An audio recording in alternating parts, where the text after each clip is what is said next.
Right, you are tuning into your power station. It is Energy 100 FM. A very good day to you, and thank you so much for tuning in wherever it is that you're finding yourself right now. I go by the name of Nashon, and of course, as usual, when you hear my voice, I'm usually joined in the studio by somebody. He is the editor of The Economist, Mr. Daniel Steinman. Good day to you, and thank you so much for being here. Hello, Nashon. The pleasure is all mine. How are you doing today? Very well. All right. You are the editor of The Economist. Tell us about yourself and, of course, the work that you do on a daily basis. Now, Sean, I started working at The Economist about 30 years ago. And it was then a very small, very insignificant weekly newspaper. And so I, as an economics expert, basically grew together with The Economist. We grew up together. So today I'm the editor. As you know, The Economist has been digital for the last 4.5 years, since the end of 2016. And I'm very fond of saying that if I knew then what I know now, I would have gone digital 5 years earlier. Yeah. But what we need is, it all depended on Facebook. And you may ask me, well, what about Facebook? We are highly regarded as a publication, and I am hopefully fairly regarded as an economic analyst or an economic commentator, because people know that I understand the issues. You can also see it from my CV that on an academic level, I often help students, and I am both journalism students and economic students. So it's on the technical side of the discipline, knowing what we're talking about, but also on the journalistic side, being able to convey that knowledge that we have to a wider audience. And one of the things that I've learned over many years is that it's very important that I make this knowledge accessible on a very popular level. We don't want to bore people with academic lectures. Yes. We want to point out what are the important issues and what in economics affect them. And why do they need to take note of what we're saying and what we're writing about. So that's me. It's very weird that you asked this question.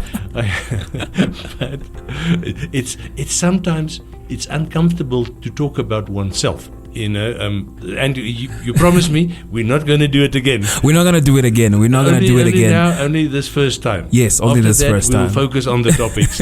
Yes. And I promise you guys, the topics will be easy to listen to. Yeah. Will be digestible, and they will be important. You will want to know why you have to pay your tax. All right, awesome stuff. Before we actually, I wanted to ask a question about the types of stories that you share within the Economist. But of course, I think for most part of things, it might seem a little bit obvious. But of course, we are going to get into that a little bit later on. You did mention that some may actually see you as an economic analyst or a commentator. What qualifies you as an individual to be able to give this insights or commentary on the economy? I've been studying economics for the past 30 years. Yeah. And I've made a point of it to get myself really on top of the technical side of the discipline. So when we were still a paper publication, a paper newspaper, we were very lucky if we talked about 35,000 people a week casting an eye on The Economist. But this is very difficult to verify because everybody in the paper industry knows that once that newspaper leaves the shelf in the shop, you've got no idea where it goes. Yes.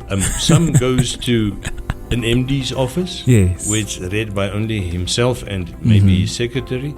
Some goes to schools where it's read by the economic students, maybe 20 or 30 young people.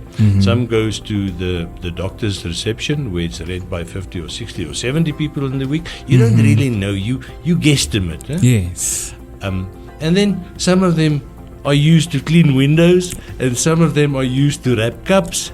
So this is part and parcel of the paper industry. Yeah. Now that we are in the digital industry, it's an entirely different ball game.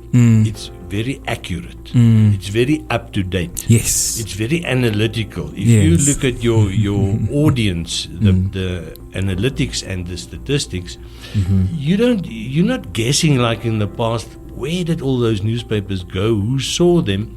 And perhaps how many people did we reach in a particular week? Yeah. Now we know exactly, right up to last night, midnight. Yes. We know exactly who was there. We've got 5 criteria through Google Analytics that tells us a little bit about gender, income, Yes. education, locality, this sort of thing. Yeah. So interests.